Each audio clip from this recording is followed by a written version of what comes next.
listeners, and welcome back to the Skylight Books podcast. We are here today with another episode of Better Than the Movie, the series where we discuss books and their film adaptations. I'm your co-host, Justin Remer. I am Allan Traylor. I'm Tyler Austin. And today we have a special guest that I'm going to introduce in 1 second, but I got to get some business out of the way up top. Firstly, if you made it to the end of our last episode, we said we were going to be discussing Misery. That got pushed. We will be discussing Misery next month. If you read the book, you're just ahead of the game. So yeah, Mark Rainey will be with us next month to talk about Misery, a perfect late summer choice. All right. Anyhow, secondly, I rambled on at the beginning of the last episode about a, quote, black and white French movie I couldn't remember. We have since found it is a French-Canadian film called Slut in a Good Way. It is on the People's streaming service, Tubi, and I recommend it. So check out Slut in a Good Way. It is a very good female-led coming-of-age story. And most importantly, the American Cinematheque has announced that they have excellent taste in podcasts and are including us in their Friend of the Fest first podcast film festival. It's the last week of August. They haven't announced which movie we're going to be talking about or when the showings are, but keep tuned to AmericanCinematheque.com for more info if you're in the Los Angeles area. Okay, great. So, our guest for today is the author of But Have You Read the Book? 52 Literary Gems That Inspired Our Favorite Films, Kristen Lopez! Hello! Thank you so much! Oh, we're so happy to have you. And the book and film we are discussing today is Jaws. Jaws! The book by Peter Benchley, the film directed by Steven Spielberg, written by Carl Gottlieb, Peter Benchley, and an uncredited Howard Sackler. Usually like to start off by talking about the genre in question, and I guess today's genre is sharks. So let's talk about some shark stories. A lot of modern shark stories are just ripped off of Jaws, so it's pretty fitting. But Kristen, do you have any goodies that you wanted to talk about? You know, I'm completely unoriginal because the shark phenomenon, like you said, is a very contemporary genre of movie. So I tried to find classic film examples of shark movies, and maybe you'll get a movie set in like a tropical locale where a shark is present, but you don't get anything with a shark as the focus because of Jaws. So I'm completely unoriginal, but my mom and I are big fans of Deep Blue Sea. Fuck yeah, I was going to mention that. Yes. It's a movie with a message because not only is it about giant sharks, but it's also about critiquing like animal experimentation and also how we desperately need a cure for Alzheimer's. So I mean, I'm all for that in a delightful film where there are people being thrown at and there's glass a shark-themed rap song. Yes. Deepest Blues, my head is like a shark fin. My head is like a shark fin. I mean, it makes no sense. As an English major, I just have questions about what all of that means. But I love it because, like any Jaws ripoff, if it takes itself too seriously, you get something like Sharknado. Yeah. Right, which you can't really enjoy as anything other than a comedy, right? Yeah. But at least Deep Blue Sea has, like, real actors, so it does have this level of, like, legitimacy to it. Thomas Jane Solo in that movie, man. Exactly. I mean, Stellan Skarsgård's in there. Like, it's got some great, like, heavy-hitting actors where you're like, I want to know what went into the thought process of, like, somebody sits you down, they're like, we want you to make a shark movie called Deep Blue Sea, and they're like, yes. I mean, I'm assuming it's money. But It's always money. Yeah. Well, it's also one of those things, too, where, like, at the time, like, it's like, oh, this is just summer trash. But now movies are so much trashier that it's like, this is kind of, like, high quality. Like, Yeah, there's nothing wrong with trash. But well, what's interesting about Deep Blue Sea is that, I mean, I remember when it came out, it was like, oh, sharks haven't been a thing in a minute. Like, it really did bring back a revival, even though it's kind of a Jaws ripoff. But then it, in turn, sparked a revival of, like, When Animals Attack movies, like Lake Placid and other movies. So, in a way, coming off of Jaws, it also inspired other movies that imitated Deep Blue Sea. So, It's all circular. Is that why we got Anaconda?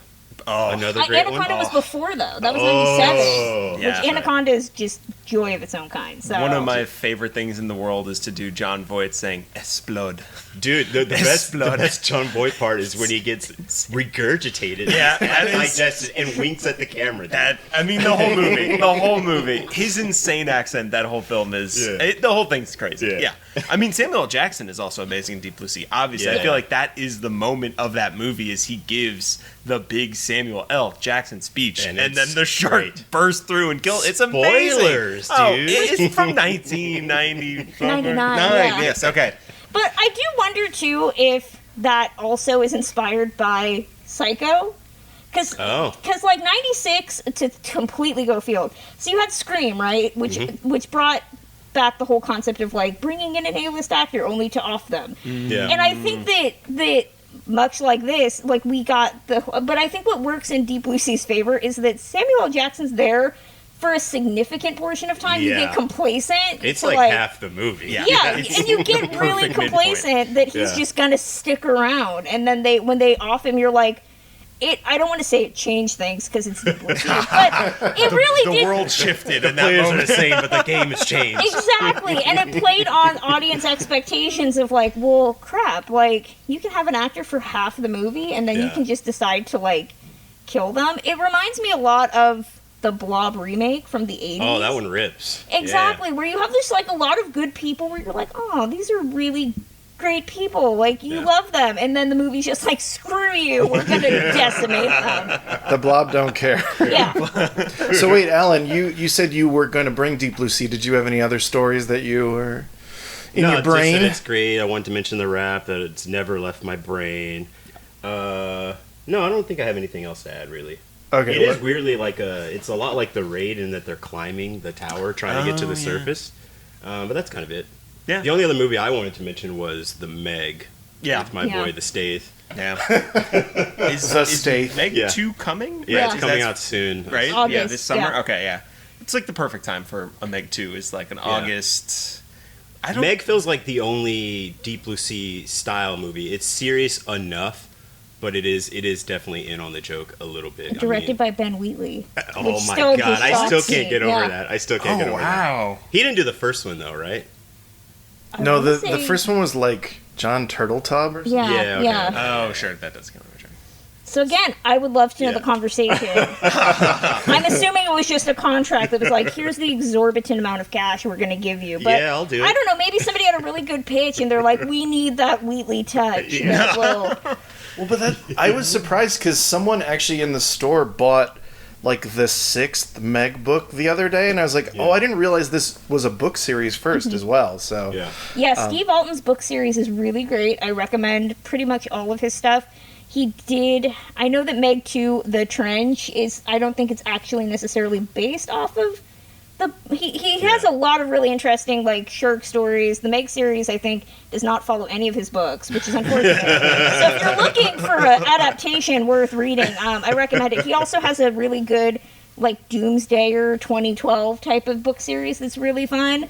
So yeah, Steve Alton, great author to read. Yeah. Wow. I did not realize. Well, I mean, look, you get Statham in it. It's all the literary. It becomes about him. Yeah, Yeah, it's going to be centered on him.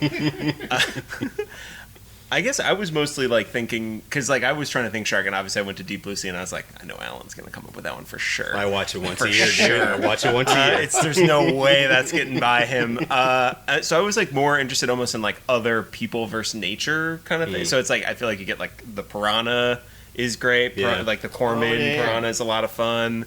I really like The Edge, Baldwin and Hopkins. Oh, yeah. that's There's a a bear, right? the one Yeah. that David Mamet wrote. Exactly. It's got that mammoth touch, whatever that is. It's so- an illegal touch. In so I mean, those like it definitely I feel like also spun that as like it's sort of like Die Hard Anna. It's like people versus animal of some kind. It's. I mean, I guess you could even look at like a cocaine bear is like probably in that. Cocaine Bear's magic, so... Yeah, exactly. I disagree wholeheartedly. It's out there. You know that it's in the water. Yeah, or even in that zombie movie where he's versus the shark underwater. It's the the the Fulci movie, Zombie. Yeah. There's like a 20-minute sequence of a zombie versus a shark in that movie, and I thought of that also immediately. Yeah, if we're throwing out other animal attack movies, I just watched Alligator for the first time. No, man. Yeah. Did not expect Robert Forster to be in that, but he is So good in it. He's so good. Again, it helps to have an actor that understands like you still need to act. You can't like wink at the camera. So I give that credit. But then it also makes me think of, to go back to Anaconda. What I love about Anaconda is that you have Eric Stoltz in that for about 10 minutes, who just shows up to be unconscious for the entire movie. Collecting a paycheck. Collecting that paycheck, which I respect that. I respect it so much. Yeah. That was also like the interesting time for Owen Wilson too, where like he had not broken through, so he's just like the crappy boyfriend in that movie. Oh wow! To I totally forgot about that. Or like in Armageddon when he shows up just to also get killed like right away, and you're like, well, I mean, this guy's so much better. Make him like one of the stars of the movie. He's cool. He's in Haunted Mansion. He's very good in it. I Oh. would say that if you're looking for an Owen Wilson right. watch. So yeah. I know. He's and then they rekindled that J-Lo Owen Wilson chemistry in "Marry Me." It was we were all waiting for that Anaconda reunion, Yeah. right, Yeah. guys? Right? You're right. Yeah. Who wasn't? Okay, so let me just do my shark thing. So I didn't do anything fancy. I mentioned before you got here, Kristen, that I have seen Shark Exorcist, but I didn't like go on a run of like no budget shark exploitation things. But it's worth noting that's a huge thing right now. Just to get a plug-in image of a shark attacking someone and then sell it to Tubi, the people's streaming service. Anyhow, what I did is I watched Jaws 1 for this one, Jaws 2, which just a real quick thing, I thought was interesting that for me, Roy Scheider's characterization of Chief Brody feels more like the Brody in the book. Maybe just because he's drunk all the time. But then I had in my dad's basement a script I had gotten in like junior high or high school and had never read, which is the unmade National Lampoon's Jaws 3 People Zero. And I read that, and as I texted you at like 11 o'clock last night, I'm probably a bit sleep deprived, but this is okay. It's just to catch you up if you didn't get a script in high school of National Lampoon's Jaws 3 People Zero. Basically, Maddie Simmons from National Lampoon, Not a comedy writer. came to Richard Zanuck and David Brown, the producers of the first two Jaws movies, and he's like, how about we do it as a spoof? And they're like, okay, whatever, money, great. Jesus. And at some point, either the studio thought better of it, or Spielberg straight up came to them and Spielberg was like, no, absolutely not. I know this for a fact that he was just like, I will kill this. I am a god among men. I will kill this Jaws with a 4, The snap of Revenge my still fingers. happened, Oh so- yeah, that's true. That's true. but Got Michael Caine in that one, though. Yeah, it's true. the Well, they script- were waiting to do Jaws 3D. Obviously. The script on the title page, it's credited story by Maddie Simmons, screenplay by John Hughes and Todd Carroll, who at the time were just National Lampoon writers, but eventually went on to. Todd Carroll worked on O.C. and Stiggs, both the story and the better forgotten Robert Altman movie, and also like. What was it? National Lampoon's Movie Madness, and John Hughes did some things too. For that guy. But the premise is basically that they're making Jaws 3. Steven Spielberg has been not fatally maimed, but has been terribly maimed. Is like, I'm quitting this movie. A studio executive is eaten by the shark, and the will of the studio executive is read, and for some reason he gives all of his shares to this woman living in Spud Lint, Idaho, a town where the main industry is making lint out of potatoes to stick in people's clothing pockets. Oh my god, dude. All right. And her son is a huge sci-fi nerd, and because his mom now runs the studio, he gets to be the new director of Jaws 3, which he turns into a like Not alien unlike how invasion- Hollywood works. Yeah, I mean, an alien invasion like epic And there's just like a lot of dumb gags, and it was a searing critique of nepotism, right? I mean, obviously. Feels timely to me. Yeah. And I'm not going to get into all the gags, but like the movie literally ends with something I don't know how they would have been able to do with special effects in 1983, but it's like after the premiere of Jaws 3, Jaws is standing on the street on his back fins, like holding like an evil studio executive up on a hook.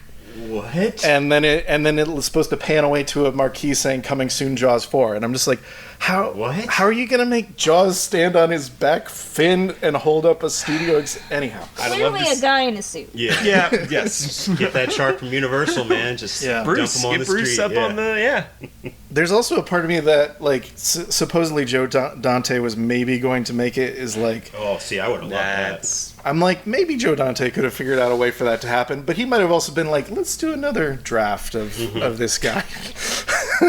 I think it might have changed a little from page to screen if he was involved. You hope, maybe, yeah. But all right, so let's go from a story in which the opening sequence of Jaws 3 People Zero is Peter Benchley being murdered by Jaws. Wow. In his swimming pool in Beverly Hills. But let's go from that to his original vision. Jaws. No numbers. no numbers, yeah. I'm tempted to say Jaws 1. Jaws, no numbers. Jaws Prime.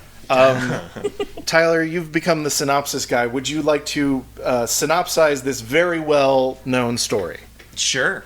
So we'll start with the book, right? I guess we'll go with the book. Sure. You get the idea. No, great synopsis done. You've seen the movie. It's Jaws. The book. So it's it opens the same way. Christine Watkins running on the beach.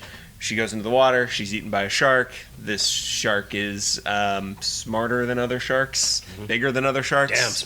Damn smart. Yeah, it's a smart fish. Okay, anyways. We'll keep going. I was going to say, there's so much fish talk in the book that it's pretty great. Oh, yeah, they just keep referring to it as the fish. Yeah. And I'm like, I feel like we know it's a shark, right? Yeah. And I don't think that when I hear fish, I think of like Dory from Finding Nemo. I don't think of shark. Killer Dory. Again, words have meaning. As an English major, it's a shark. You wouldn't call a turtle the amphibian or something. I mean, I might now, though. I mean, you could. Don't send me emails about technically turtles aren't amphibians. I do think of Crush from as an amphibian now. Yeah.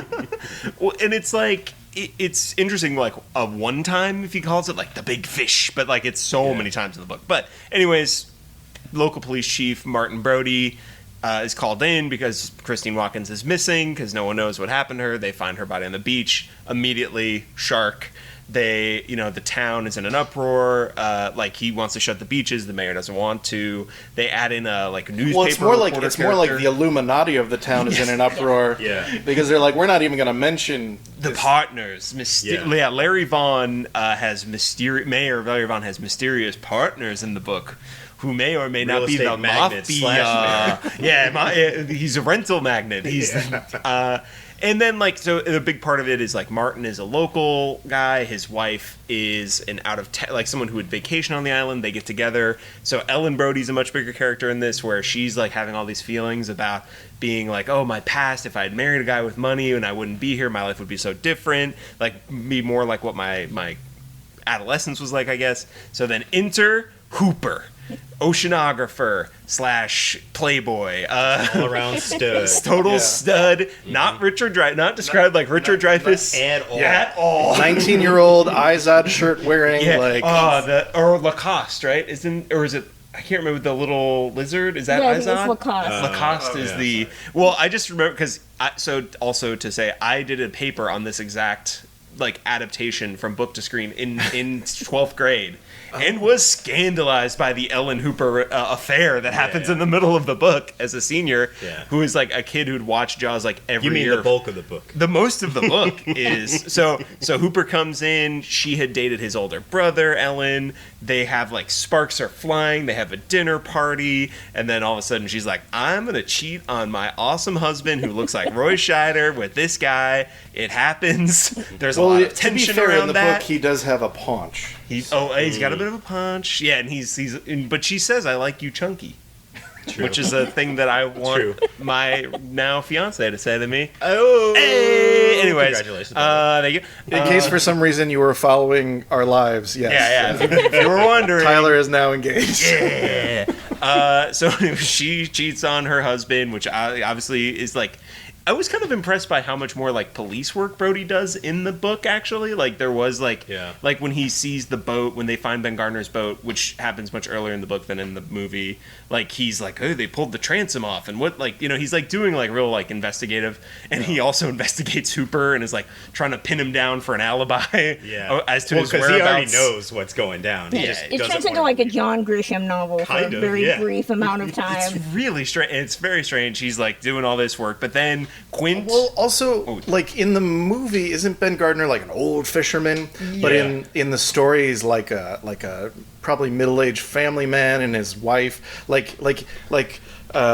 Brody's doing all this stuff to basically like manage like get someone over there before I tell her your husband's probably dead, and which is kind of odd. Like basically, there's a lot more like angry mothers and wives at Chief Brody in the book. Dude, it's so brutal in the book. Well, because so much of the book is based on in case people were asking, they have more questions when they watch the movie. If you wanted to know about the Amity economy, the book has you covered, because so much of the frustration with the townsfolk is that they are concerned that they are not going to be able to feed their families, and that's.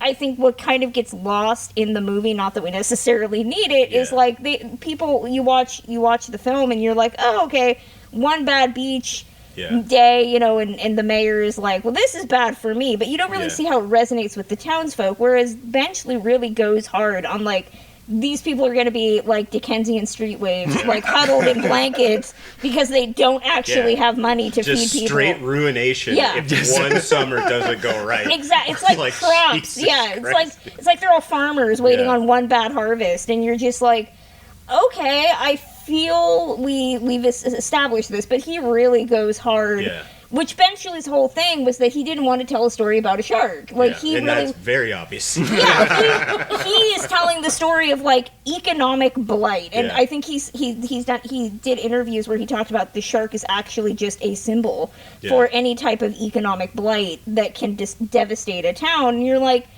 that's a bit heavy-handed, Pete, but I mean, Well, it's basically people's livelihood versus people's lives. Yeah. That's like the entire book, essentially. Yeah. Which the movie also does, but like crazily more subtly. Like it just gives it right out the way. It's like boom. Yeah. Which, and I will say, so I'll just quickly skip to the movie. There's one woman in the like town meeting who like runs the motels or something. Oh, the woman's like, I don't think that's funny. That's the best performance. I don't think that's funny at all. I don't think that's funny at all. I was like, I know that woman, and she's right. Her. It's not funny. It's not. Someone just died. That's not funny at all. I was like, I love you. You're the best. So like they get through that stuff so much more quickly and efficiently in the movie. I mean, that's really the story of the movie, is basically streamlining all of the extraneous stuff from the book and making every right choice. Well, also like rewatch, like, because we're American film buffs, we've seen Jaws 10 million times or whatever.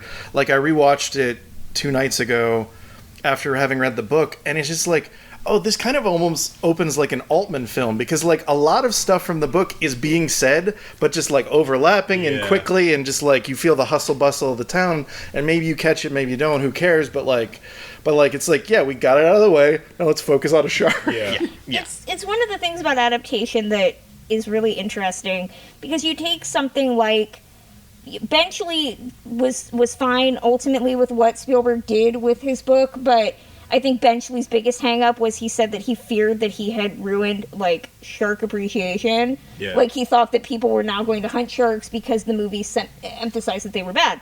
But then you compare that to something like Kubrick and The Shining. King hated that version. But both Kubrick and Spielberg are doing the exact same thing, which is weeding out all of the things, because you have to please 2 totally different audiences with an adaptation. Of course. You have to please the people that have read the book and love the book, and then you have to please people that have never even heard of this book and just want to see a good movie. And often that can be 2 very, very different things. And Jaws is a really great example. When I added it into the list, I had never read the book before.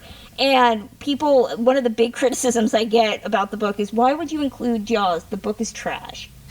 Wow. People really don't think the book is any good. And they're like, there's no reason to read it. The movie's perfect. And I'm like... I mean, the movie is perfect. It is, yes. The book is not trash. It is very pervy. The book was a bestseller, though, when it came. Yeah. And that's the thing I keep reminding people. Like, you may think it's bad now, Right. but at the time, it was a huge hit. So much so that Spielberg was like, I want to adapt this book. Yeah. So clearly people responded to it at the time. I think what's interesting, though, is the concept of hindsight. Because most people, like my age, don't even know that there is a book. They assume that Spielberg just conceived this out of his own head. Yeah. And then they find that, much like something like Jurassic Park, you know, you'd be really hard pressed to find people like millennials on up who read the book first. Mm-hmm. Yeah. So, and I think that's the case here, is that you're never going to compare to the movie if you saw the movie first. Yeah. That's exactly, yeah, it's true. It's grading on a very different curve of like... It's a little unfair to see a masterpiece and then go to be like, oh, Yeah, what's all this other book, shit? I'm sure Yeah. it's... Because that's the thing. It is like probably a fine book. Yeah. Like Yeah. it ultimately is I mean, I was decent. definitely enraged multiple times. His print at the Gazette that just completely bones him. Yes. I couldn't believe that guy. I Although- wanted to rip him out of the book, dude. Oh, so I did moment. read a little bit of Carl Gottlieb's Jaws log because I was hoping to get like anything about adapting it. And one of the things that was funny is he was like, with each rewrite, I'm cutting because he plays that character. He's like, with each rewrite, I'm basically cutting myself out because I am not necessary. Yeah. There's enough of the rest of the town being like, Chief Brody, you can't do this. Like, Which it is totally unnecessary in the book. I mean, like, that is a big part of it, is he's one of the major, probably the main four characters, basically, and in the he book, really he's- adds very little. Dude, they talk Brody into not just downplaying it, and then when the shit hits the fan, they're all like looking around like, I had nothing to do with that. You're the chief, right? Hey, Brody, it's like, are you kidding me, meet bro? the underside of this bus. So anyways, that was the wrong call, turns out, Chief. I was so mad in the book, dude. Well, to wrap up the synopsis, All right. so then they bring in Quint, who is introduced way later in the book. I mean, you Yeah. meet him one moment early, and then like he well, yeah, comes there's in like much these later. little like flashes of like vox pop of like, what's the town feeling right now? Yeah, yeah. And there's like, here's a father and a son. Here's the guy at the delicatessen. Here, Yeah, just like which then is also kind of mixed messages like, we sold more pastrami today than we have in 6 months just Yeah. for a big fish, and it's like, oh wait, so I guess the town's doing better. There's like disaster tourism popping up now. all of Yeah, a it's sudden. kind of really unclear in the movie when all those guys come to hunt the shark. It's like, Yeah. so are they just doing okay then? Yeah, or- maybe like they are selling more stuff. I don't know. But so eventually it leads to the kind of what most of the movie, half of the movie is, which is Brody, Hooper, and Quint out on a boat hunting the shark. Now again, one of the things they do in the book that like you totally understand why this isn't in the movie is they come in every night, which just like like, Yeah. oh, we're just going out for the day and coming back, and it's like obviously in the movie once they're on the boat they have to stay on the boat. It just makes so much more sense. Yeah. But anyways, they keep going out. Eventually Hooper tragically is eaten. That We don't know. that It just fades out. He could Cucker. be fine. That He could be fine, yeah. that's true. I guess that's true. He could be fine. Well, no, wait, The but deserved isn't there the couple's death. like one of Benchley's descriptions of then he felt his innards? Yeah, no, I mean, he's Spooling out. definitely. No, he's 100% He gets real eaten. Yeah, he like gets punched in the stomach by the shark and eaten. Yeah. As they say, and then he dies in the shark cage, which you would know from the movie. And then they go out one more day. They get the shark, and then like, what is it? Quint basically like heroically harpoons the shark as he's like jumped onto the boat. It's bleeding out. Brody's in the water. The boat's going down. He thinks he's going to get eaten by the shark, and then in like a total anticlimax, which I kind of have come to respect, he thinks he's about to get eaten, and then the shark just like slowly floats towards him, and it's dead. Yeah. And then that's it. That's 'Cause it's, like, literally suffocating, right? exactly the end of the movie. Yeah, or the book. Sorry, and that's the end of the book. And then that's it. Which like I'm like trying to parse it. I was like, maybe it's just supposed to be the cruel irony of like, if Quint had hung on for a few minutes, he wouldn't have died. Yeah. Oh, well, and I think there is like a really evocative image in the book of like Quint gets like his foot wrapped around a rope, so he's like actually tied to the shark, who then dives and he drowns. And then so like the shark starts to sink, and then like Quint is like literally attached to him by the foot and like also goes down with him. I was like, that's pretty evocative. Metaphor. Metaphor, exactly.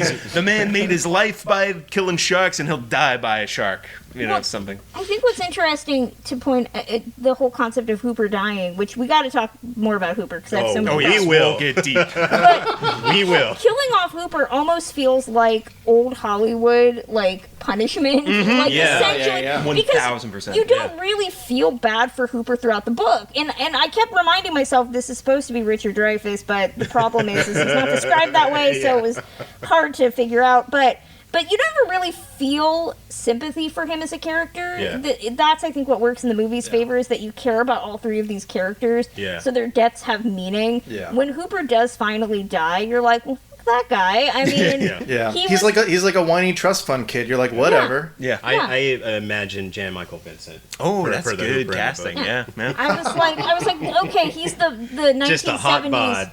He's the 1970s equivalent of, like, the Winklevoss twins. Like, I'm not really vibing with his death. I'm okay with this. I'll be fine. Yeah. It's really... And so is Ellen, which I was like, wow, dude. I mean, she's like, oh, okay, guess that's done. Yeah, he's toast. That's fine.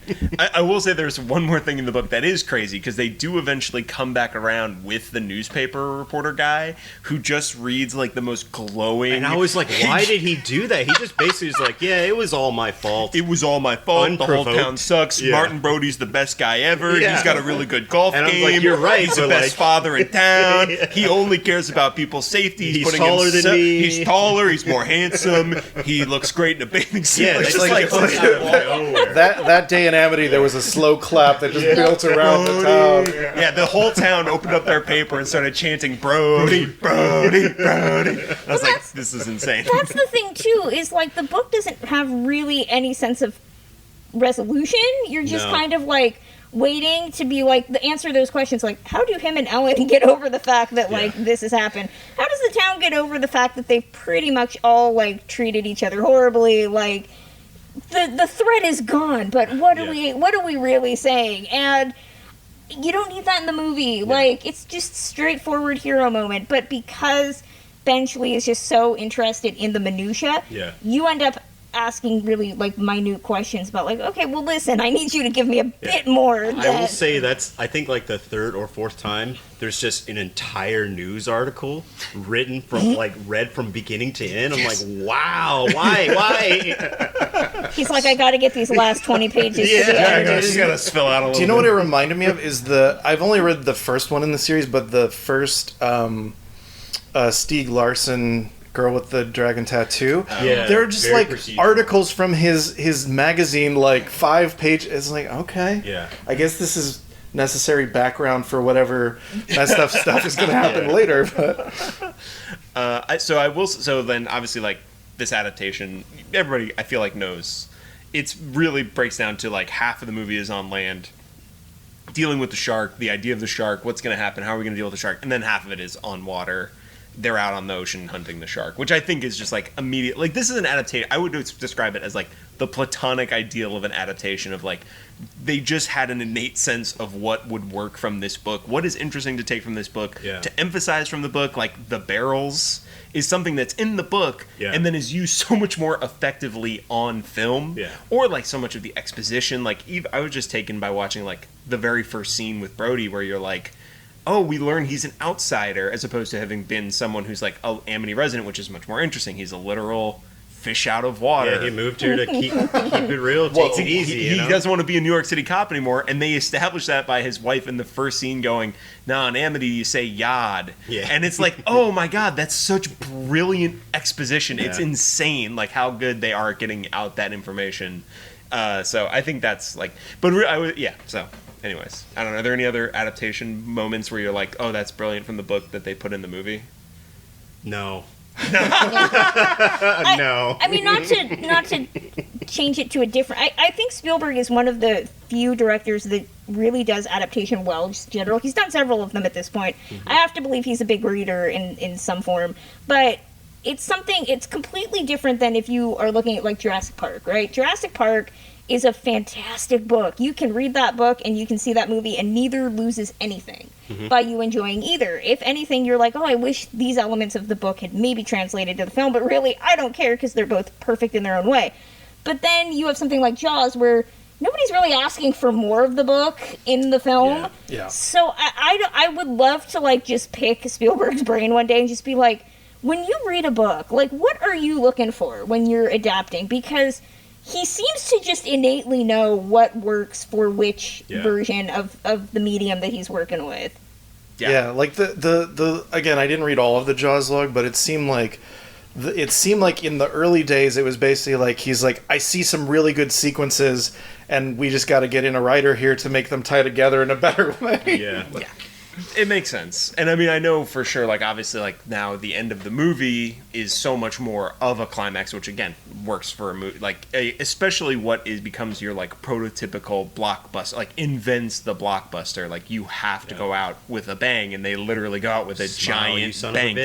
And a massive explosion, which, like, I watched some behind the scenes doc at some point, and like I don't know who was lobbying against it. Like maybe it was like someone who's just like, you can't actually blow up an air tank with a rifle, which is true. Mythbusters proved it. I don't know if you saw that episode. Their Jaws Week, their Shark Week special of Mythbusters. They tried to blow up an air tank with a rifle. Didn't do it. Didn't work. So, but he's like literally they shot it wrong. You know? Maybe they didn't shoot it with passion. You think Adam Savage and Jamie? They weren't seeking in the heat of the moment. You think those two guys didn't test every version of it, Allan? Adam and Jamie. Adam and Jamie left something out on the floor. Those guys. I mean, they had an extended episode about whether Jack and Rose would have fit on that door. So. These guys, they don't leave anything to chance. That's true. But literally, did they later do like, will the power line in Jaws 2 actually kill them? They should have. I think they did. They do a bunch of Jaws ones where like, could a shark literally jump onto a boat like that? It's kind of great. But like Spielberg literally is like goes, whoever he was fighting about this, who was just like trying to convince him you can't do this. He goes, at that point in the movie, the audience will be so in my hands, I can take them wherever I want. Yeah. And it's like, yeah, you're right. You were 100% right. Most powerful man in Hollywood. You did a good job. Like, and also, like, I think it is interesting in the book. Like, it kind of works like Brody is a guy who is in no way equipped to fight and or kill a shark.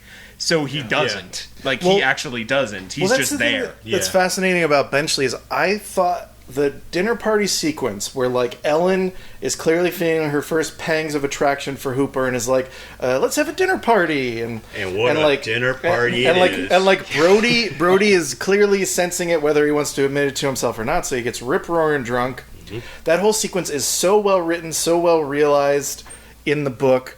Has nothing to do with a shark movie or like a shark story, but like it's sort of like, oh, I could see this as like a, you know, like a Diary of a Mad Housewife spin-off movie or something like this, about like just a marriage under pressure. And it seems like that's where Benchley's heart is, and like I actually liked that part of the book. I do Again, too, I feel like it has no place in this story, but like I actually kind of liked reading it. He turns into this like Noah Baumbach like story type of thing. They should have called it The Squid and the Whale. Then. Yeah, that's well, I think that's where casting becomes so interesting. I think it's why a lot of people don't like the novel is the cast, because the casting's so perfect in the film, right? So then you read like Brody is kind of this paunchy wimp in the book, and you're like, but Roy Scheider is like badass, and I think it makes it's a good move on the script's part by making him afraid of water, because you look at Roy Scheider and you're like, well, he seems to have most everything going on, so it works out for. And I'm trying to figure out, was this before or after all that jazz? It was before, right? Before, Just before, yeah. Exactly. So, and then, you know, you see him as, like, the ultimate, like, alpha playboy Bob Fosse in that film, which is how I saw things, and then I was very confused when I saw all that jazz. Like, Roy Scheider's hot. What is going on here? Chief Brody? No. But he does convey those kind of, like, wimpy elements without actually coming off as weak, which is a really fine line to walk, and he does it very capably. But by emphasizing in the book kind of the procedural elements of it, it turns Brody less into a person and more just into like this kind of cold figure. Like, you feel removed from him throughout. But you feel removed from all the characters, because I think what Benchley is so fascinated with telling is, again, kind of like these New Yorker type of stories about, like, the people of a town. So you don't really connect with the characters in the same way as you do on the screen. Yeah, definitely. And Scheider is so interesting because, like, he brings... so funny. He's so funny. Well, and so the book, he is, like, a quip-o-matic. Like, he has got jokes for days. But no one's liking them. But no one likes them. Yeah, he's like... And, like, I would be reading these or seeing these jokes, and I'm like, boy, that joke could have been... You cut it in half. So wordy. Like, he's like, oh, if you believe that, you set my shorts on fire and sell them down at the local farmer's market. I'm like, what? There's so many words. Why did that top of the mind? Marx Brothers walk in? Crazy. And then you make him, like, a strong, silent guy who can, like, with one word say, like, you know, I'm not afraid of the water, I'm afraid of drowning, and you're like, oh, this is so much funnier and better.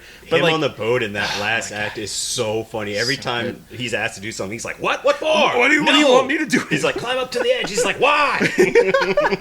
Also, that was a random thing. In the book, Hooper is the one who's chumming, and in my head I'm like, no, Brody chums. Brody's the chum guy. Brody's chum bucket boy. That's not right.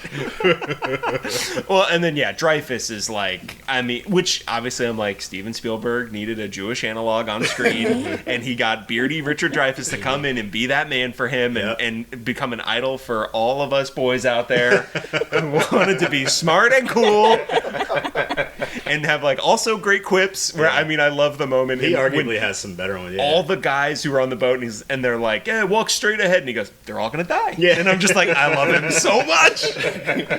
Richard Dreyfuss is that character in the film is just so iconic because it's kind of a trope now to have like the nerdy quote unquote, you know, expert on something, whether that's horror, whether that's action, whether that, like you have that Hooper-esque character in so many films that it kind of sparks its own trope in a way. And I went into reading the book cold.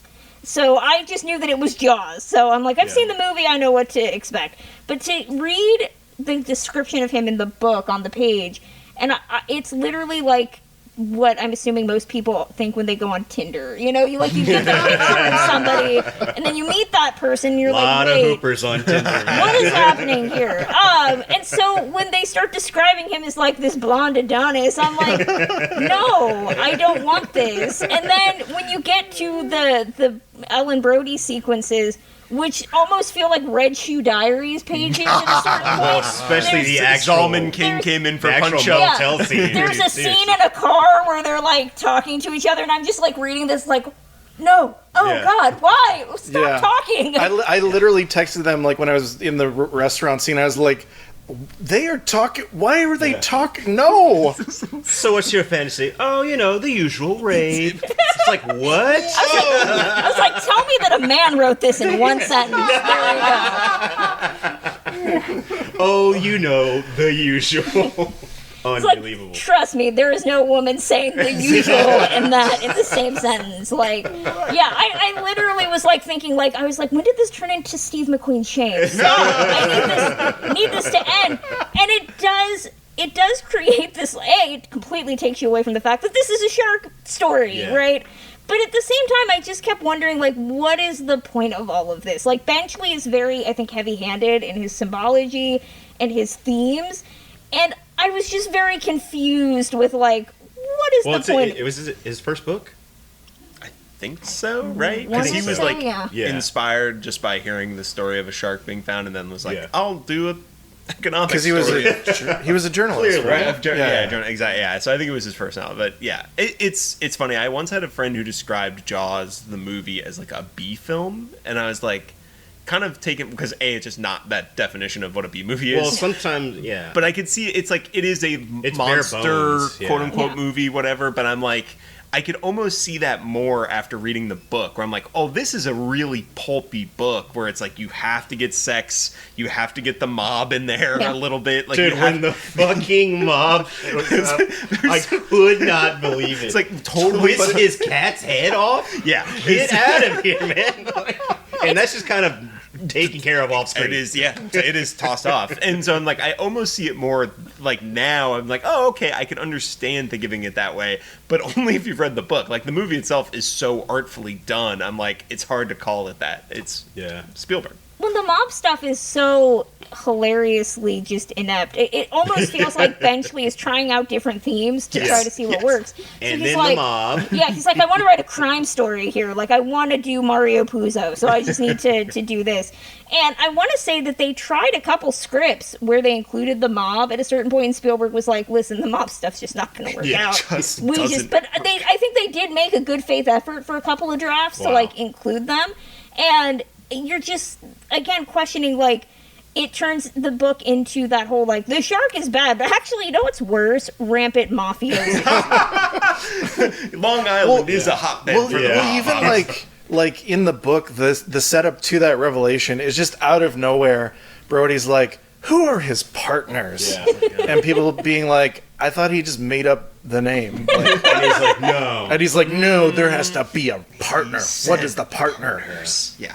Yes, it's that is the Grisham element of it, where it's like, who's the partner? The lost partner. It's When like, it plays like it wants to be like All the President's Men, like, who are the partners? But it really just plays like Arrested Development, the Mr. F storyline, where it's just like, you're trying to make something a thing that is actually not a thing.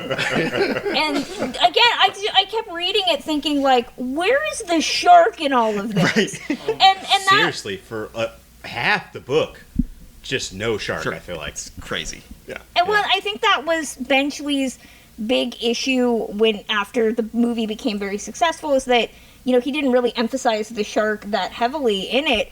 And when you really think about it, I wonder if he was a little irked by the fact that people were interested in the shark and not his, like, melodrama in a way. Small town melodrama. Cutting-edge stuff. Yeah. Why are you leaving on the cutting room floor here, guys? Well, the shark, even the way the shark is written, the concept of him as the fish, Yeah. there's no real sense of, like, what the he tries to, like, put you in the mind of the shark at a certain point and, like, give you I did like the first one of those when it's describing him just attacking something because he thinks it's food. Yeah. Yeah. I thought it was going to be a lot more of that. I was like, Yeah. oh, we're getting shark POV in this. This is going to be great. No, you get a whole lot of, like, romance stuff, man. Well, that's I think what works in the film's favor is that you still get the POV and you get that more overtly, more physically, because you have the camera acting as the shark's POV. But then And that great score. exactly. But then at the same time, the shark isn't exactly superhuman in the book. Yeah. But he's not exactly superhuman in the film, but he feels superhuman in a way that the book is lacking. Yeah. Well, they keep being like, he's maybe smarter than other sharks in the book. Either very smart or very dumb. Well, so that's... Oh, we should... I mean, also, Robert Shaw. Like, the movie makes the amazing choice of, A, casting Robert Shaw. Yeah. Probably one of the great actors ever. Definitely one of the great And making him a much bigger part of the story. Because, like, Quint is so... And is an absolute menace to everyone. Yeah, including Brody's wife for that brief moment they're interacting. right. She's like, she runs away because she's so put off by him. I mean, he's I'm like, amazing. oh my god. He's insane. He's so good. I mean, like, literally, he introduces himself by rubbing his fingers on a chalkboard. Like, you're like, this man has no... but his little exit is so great. Mayor? Yeah. Ladies, gentlemen, like, he's like still kind of proper. Yeah, and in the book, He he's hasn't like had his drinking yet. he's like a well-worn fisherman who's years in the being a fisherman, but yeah, it's just sort of like even he in the book is like, nah, smart sharks aren't this smart, and it's like, oh, you're wrong, Right. and it's gonna be your downfall. He's just kind of like generic salty dog in the book. I feel like as in you get so much more. I mean, in probably one of the best written and famous monologues in the history of the medium, written by John Milius over the phone, who was just like, USS Indianapolis, sharks attack these guys, and he just like basically was like, I got it, and just literally someone transcribed it, and then Robert Shaw. It's a delivers great it. sequence. That's maybe the most... Anyways, we delivered the bomb. That's and they did start singing. I mean, that whole scene is again also where you get a moment like that where you truly get to care for these guys on the boat. They bond. Like, the movie also plays And all also- their differences so much smarter. Where it's like, Hooper still is a bit of a fancy lad. Yeah. He's a rich boy who got to go to school. Brody's the outsider who doesn't like the water. So Hooper and Quint can go on that, but Brody and Hooper bond, or and Quint bond on being like working class. Like they have their like divisions, but they can all come together. And that scene is so it's such a dude's rock moment of the scene comparing of scars, Hooper seeing the scar, and then hearing his story, like the look in his eyes, like oh my god. Yeah. And before Shaw even starts talking, he's like thinking about the tattoo. He's like thinking about whether or not he's going to share this story, and then he's like, all right, fuck it, I'll tell him. I mean, also, like, there's the great moment in This that where life-changing Brody, like, looks at his appendix scar, but then doesn't actually, like, thinks about, oh my god, that whole scene is perfect. But also, it's perfect. I heard somewhere that it was supposed to be like it was a gunshot wound, but just the way it plays, everyone assumes appendix scar. That's fun. Oh, that's so good. I mean, It's so why not both? I mean, Yeah, you know. I got a lollipop. It was a cool day for me too, but you know what? It's not important. I'll put it back down. It's not important now. I got It's it. okay. I'll put it back down. It brings up something that I noticed in reading the book is that the film gives them such weight. There's stakes and there's complexity to them as characters. I mean, you want all of that in a good movie, but the book doesn't have that. If anything, the person who has weight and background to them is Ellen Brody. Yeah. Who, if anything, if there's one thing I wish we could have taken just a little bit more is giving the actress, whose name I don't remember right now. Oh, Lorraine Gary? Yes.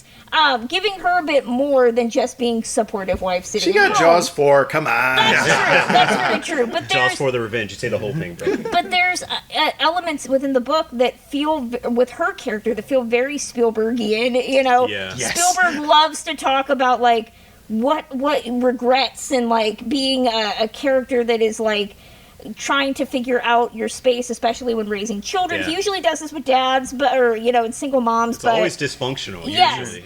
And I do love those elements of Ellen Brody's character where she's like, because you don't get female midlife crisis in a lot of movies. It's true. And that's what we pretty much see very ham-fistedly in the book is her having this question of like, I'm a middle-aged woman. Have I thrown my life away? Which, I mean, probably, but Yeah, I wouldn't marry that version of Brody if I were No, her. no. I mean, again, when you have like Brad Pitt just shows up in Amity, I'm like, I get it, okay, but I would have liked just a smidge of that more. But that's really the only elements of the book where I'm like, I think that might have been nice in there. Yeah, it's tough because she does. I will say that actress does have some good moments, but it's not. There is no depth to her. Like I was very chuffed by the you want to get drunk and fool around, which is like so funny. And then the moment when like he wants to get the kids out of the boat, And then she looks at the book and sees a shark attacking the boat. She's like, Listen get to out your of the water! father! Listen to your father! I laughed Which so is hard. such I a don't great remember bit. that from the movie. I think I maybe didn't notice that when I've seen it previously. Such a good bit. Yeah. So which they do kind of try to do even like a small version of the dinner party where like she has another great line. Again, she does get good lines, but there's not as much depth. Yeah. She's a supportive wife, but the like, Mr. Hooper, you're in Sharks? Like it's a great line. Yeah. Like there's good stuff with her, but they Brody don't, just pouring the entire bottle of wine into his glass. over white wine, like he does like the most. You're gonna want to let that breathe, like so good. We talk about the book having so much emphasis on the townsfolk, but I think what Spielberg does, and the cinematographer does so well too, is taking small elements of fear. And I mean, it's a controversial question: is Jaws a horror film? And I think that the movie definitely makes a call for, like, because the opening of the book is pretty much the same as the opening of the film, with the girl being killed. But it's one thing to read, and that's, again, the joy of adaptation, is it's one thing to read a big chunky paragraph description of a woman being dragged across the water, and it's another to see it, actually. That sequence is fantastic, Yeah. too. It's one of the better openings. It announces itself. Yeah. But for me, I think the part of the movie that I appreciate, at least in terms of, like, just the cold, stark realities of fear and death, is there's the scene where they're in, like, the little inlet or whatever, and the guy is eaten by the shark, and that he uses his dead body to, like, block the children from... And you watch that, and you're like, oh my god, justice for that guy. I mean, I don't know his name, okay? Or the dog. I mean, the dog that gets eaten, too. Again, justice for the dog and that guy. That's really I know everybody gets all sad about the Kittner kid, but no, justice for that guy and the dog. Yeah, that's what I'm waiting for. Rest in power, Pippet. Yeah. Anyone seen Pippet? Pippet. Yeah. Yes, that guy, and that is one of a great, like, I would consider iconic shot of the movie of, like, that guy's leg just floating to the bottom, covered in blood. It's like, oh, it's funny because, like, it is one of those moments you don't forget, but, like, this time I forgot it, and then when I saw it, I was like, oh, right, that guy's leg. Yeah. Ooh. It's so good. And then I have to come back to the Ben Gardner of it all. Like, in the movie, that plays, like, such a great suspense scene. Now, if I remember correctly, like, that was literally like a late pickup that they did in like Spielberg's pool. Yeah. Right? Okay, so because he was just like, we need one more scare. Yeah. We need one more big scare. And it's like, again, this man just knows what he's doing. And that scene is so good. And that jump, I remember, so I don't know if everybody remembers their first time watching Jaws, but I remember seeing it. It was like a Saturday evening movie on ABC, which was like a thing that used to happen. They would just be like, we're going to play a movie in its entirety, and we own this, so we'll play it or something. Maybe they didn't at the time. But so I remember watching it as maybe a preteen, and like my parents are like, literally gave me the, hey, just something's gonna happen moment, and then the head pops out. I was like, oh shit! So it was like a perfect, like. It does lead you though to question, at least the questions that I ask, which no one asks, but there's so many just floating body parts throughout Amity Island. Yeah, who's picking those things up? Exactly. Are they washing up on the beach like years later? Did somebody get Ben Gardner's head to like bury it or something? Like, that's true. They put it do on the say mantle. They leave it there and then they drag it in the next day, which is like, I mean, you could have gotten them at that point. You know, fish got eaten. I mean, is Amity paying for the funerals of all the people lost? You know, during this whole shark thing. I mean, I'm assuming the civil lawsuits. The mafia comes in. I mean, these are questions. They see the error of their ways. The mafia that is Undertaker. True. I mean, that would have been like truly. Eventually, should have just written the sequel, which is like the class action lawsuit against the selectmen and mayor. Hollywood is welcome to take this idea. I would be very interested. Yeah, no, he's gone. He leaves. He skips town. Yeah, that's right. He's got after telling Ellen that, like, oh, I could have married you. It would have been a great life. And it was like, what is happening here? Also, an insane moment in this movie with Ellen, where it's like, which I guess makes her realize, like, no, I like being with Brody, who's not a piece of garbage. I guess, or something. Oh, in the book, you mean? Yeah, in the book. Yeah, okay, when he like Larry Vaughn like admits his feelings for her after she's already cheated on her husband with. Which it just makes me laugh again. Like Ellen Brody in the book just becomes like this. She's apparently the only hot chick. Every dude loves her. She's Mary from There's Something About Mary in this book. Which again is how you know that it was written by a man, because I'm just like, I don't know, Ellen Brody's probably great and all, but it's just a little much. Yes. Exactly.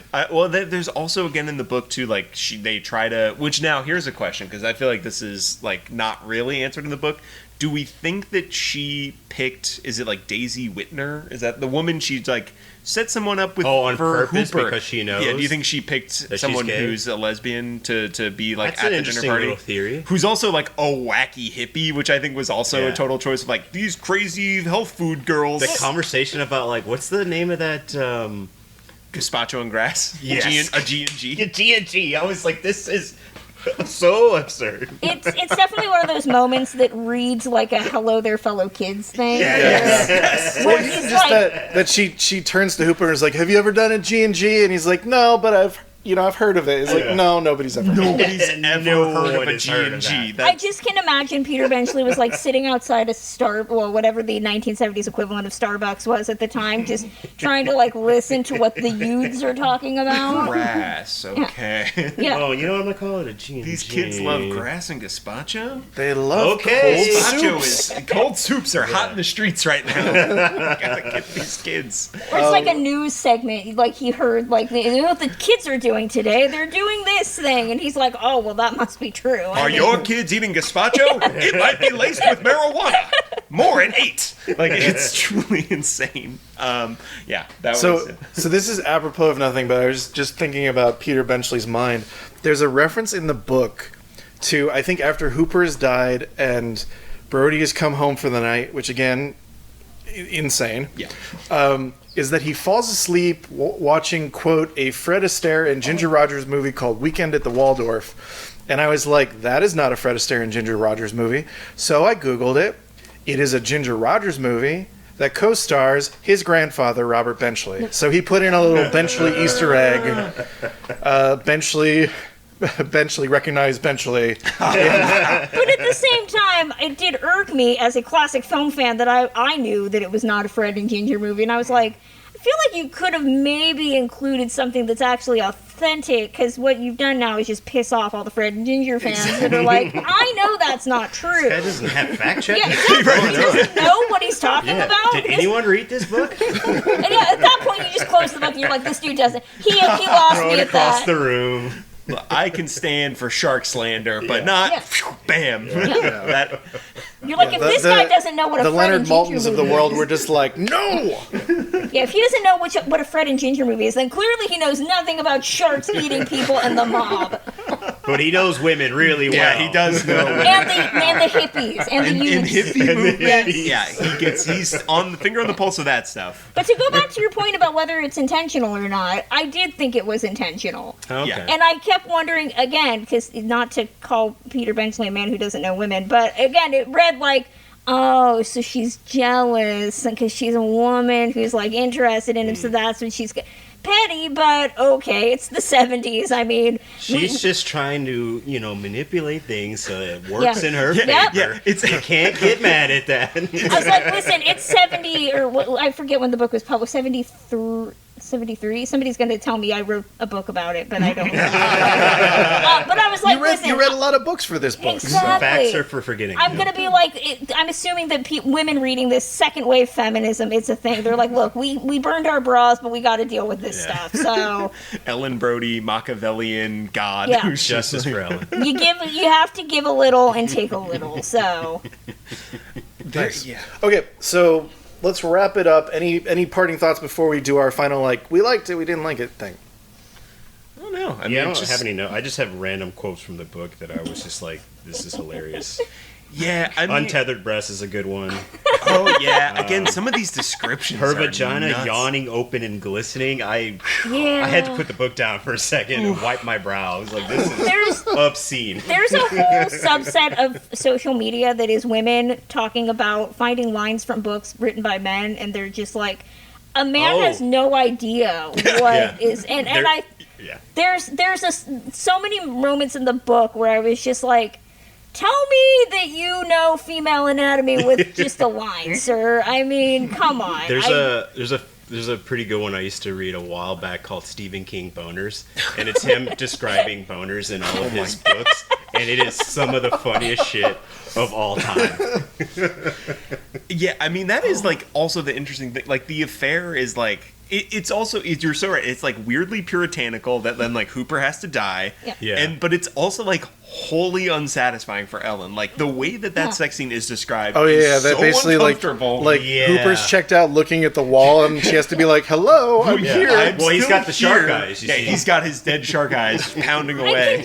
feel like that's where Benchley just seems to like come alive in a way. He's Yeah. like writing these passages. It's Just like feverishly yeah. throwing pages above his head. Exactly, where I was like, I feel like he's like, this is gonna blow Dear Penthouse out of the water right here. This is my opus, and I'm like, remember when this was about sharks? Shark is- what's he up to? Yeah, and Yeah, isn't I'm sorry to backtrack, but isn't even Chief Brody basically waking from a wet dream of thinking back to feeling someone up in high school or something like that? And what's fascinatingly hilarious about it is that you're like, somebody listening to this is like, cool, this is like some horny, sexy book. It is definitively not. It is just the most unsexy writing I have read in a minute. And I was reading this in a hotel room, on vacation with my family, and I'm just like, this is actually really just unsettling, and I would like to stop now.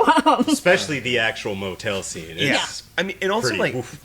as a teen, when I first read this, the moment that tipped the scales is Ellen puts perfume on her breasts and genitals as a discussion. I was like, wouldn't that burn? Wouldn't that hurt? That doesn't seem good at all. Feels right, man. And I was just like seeing the word genitals in the book Jaws. I was like, I've made a mistake. I wish I had done a different Well, adaptation. apart from the claspers, there's 17 mentions of claspers, so at least...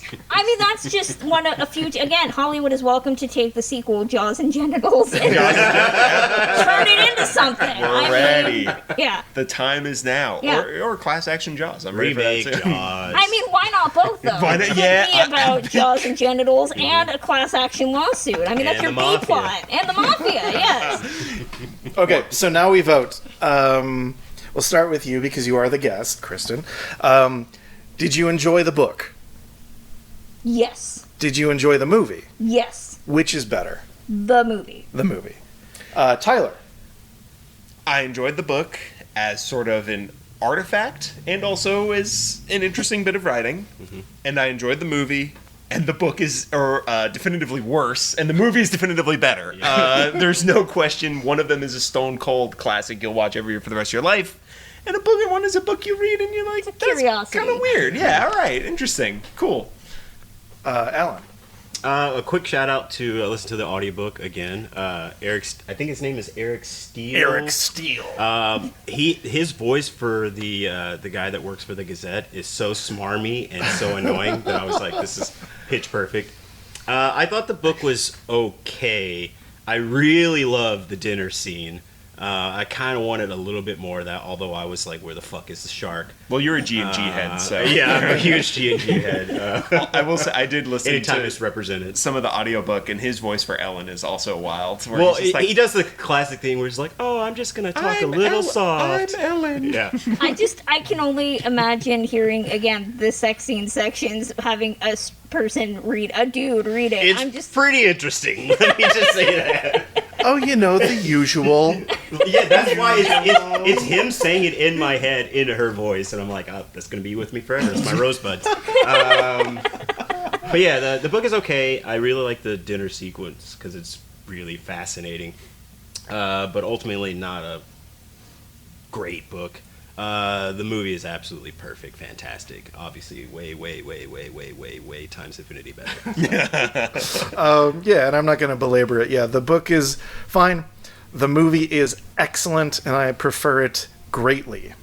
Bunch of hot takes here today. This is our first movie sweep. Yeah, We agree. agreed. I think I'm usually, especially proud that I we know, both we agreed. did it. usually the book does win. Yep. By a narrow squeaker. So It's funny because I tell people usually when I talk about the book that I didn't want to include books that I didn't like as much as the movie. And there are several books that I love the movie version, but I'm like, you can't have a title call but have you read the book and not try to compel people to read the movie. So American Psycho was not included, unfortunately, because I despise the book.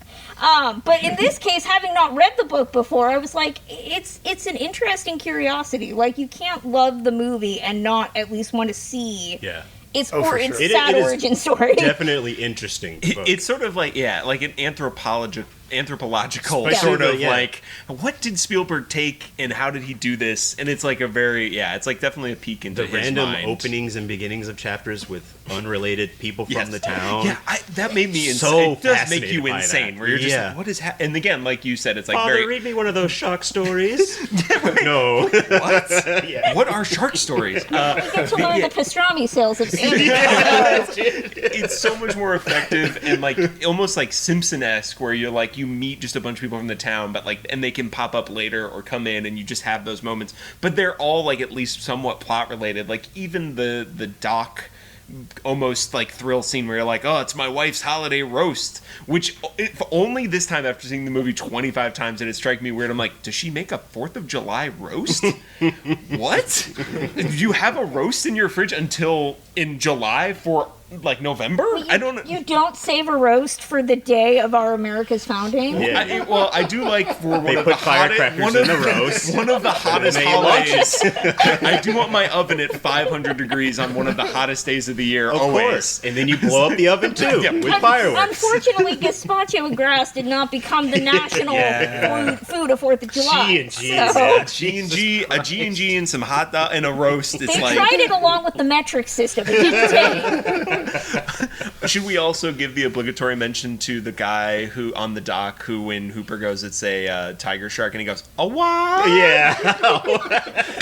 has to be said. A what? I think that's the one like moment of maybe LGBTQ representation. I'm not really clear, but I feel like It's might a possibility. be. It's a possibility. And then in the next scene, I forgot that guy's like then arguing with Hooper, and you're like, oh, this is like a tough dude. But he just for one moment went, "A what?" Because he never heard that before. He's like, a tiger's not a shark. Tigers are on land, sharks are in the ocean. You're speaking science nonsense to me over here.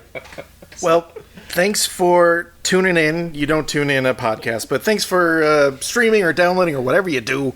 This has been Better Than the Movie. We will be back next month with Misery. I swear it will really happen this time. Yeah, and if you feel like you missed out on Misery, just know Allan was still on this podcast, so that's enough. Thank you. Thank you so much, Kristen, for being here. This guy's getting married. Please check out her book, but have you read the book, 52 Literary Gems That Inspired Our Favorite Films? We do, of course, have copies at the Skylight Books, 1818 North Vermont Avenue in Los Angeles, California. You can... About to be signed copies. Yes, you can order from... our website as well, skylightbooks.com. And you can check out the classic film podcast that Kristen co-hosts, Ticklish Business, at ticklishbiz.com or wherever fine podcasts are enjoyed. Maybe where you enjoyed this one. Anyhow, we'll see you come back. And actually, if you're in town, please check out the American Cinematheque website and buy a ticket to see us argue and babble in person. All right, have a good one. Bye. Bye. Stay floaty. Oh boy. Oh yeah, stay floating. That's not getting cut. That's not getting cut. All right. Thanks for listening to this episode of the Skylight Books podcast series. We hope you enjoyed it. If you'd like to check out the book featured in this episode, or others, please visit skylightbooks.com. If you're in the Los Angeles area, stop by for one of our live in-person author events. You can find a calendar on our website. If you like this podcast, leave us a review. It really helps us out. Our music is by Duck the Piano Wire. Till next time.